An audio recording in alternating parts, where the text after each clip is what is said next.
Друзья, всем привет! Вы на канале Сладкий Мастер. Как и обещал, готовлю белевскую пастилу, родом из Тульской области, города Белев. Пастила, как и в конце 19 века, готовится в соответствии с рецептом того времени, без изменений и дополнений. Простота приготовления и доступность продуктов позволяет готовить этот традиционный русский десерт, который оказался популярен не только в царской России, но и далеко за ее пределами. Особенно русские сладости ценились в Европе. Именно белевская пастила была основоположником французского зефира, который был придуман на его основе. А учитывая, что белевская пастила малокалорийная и не содержит глютен, ее можно готовить очень часто. Все особенности рецепта смотрите в рекомендациях. Заранее очищенные и порезанные яблоки убираю в разогретую до 180 градусов духовку на 40 минут.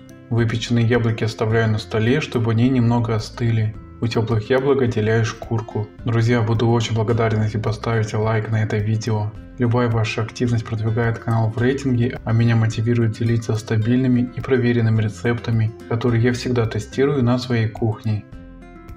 Пробиваю яблочную мякоть погруженным блендером до получения гладкого яблочного пюре. При отсутствии блендера протрите яблочную мякоть через мелкое сито. Вымешиваю яблочное пюре миксером в течение 2 минут. Всыпаю половину сахара от общего замеса. Продолжаю вымешивать миксером еще в течение 2 минут. Добавляю белок, вымешиваю миксером, чтобы яблочное пюре хорошо посветлело.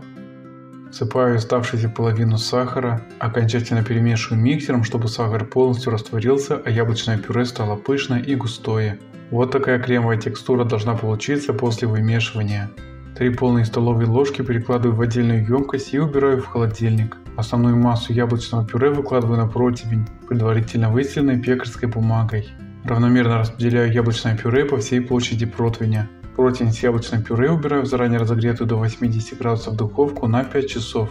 После того, как пастила немного остыла, осторожно отделяю пекарскую бумагу. Разрезаю пастилу мокрым ножом на 2 половины.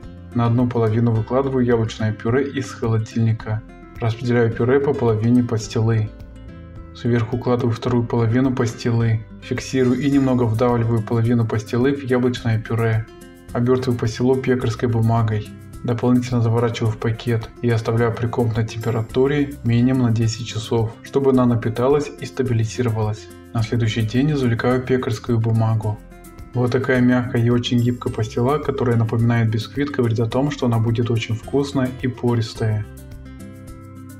Мокрым ножом осторожно прорезаю пастилу сначала наполовину, а затем и на порционные полоски. После каждого прорезания рекомендую смачивать нож, чтобы пастила сильно не прилипала к лезвию и не тянулась за ножом.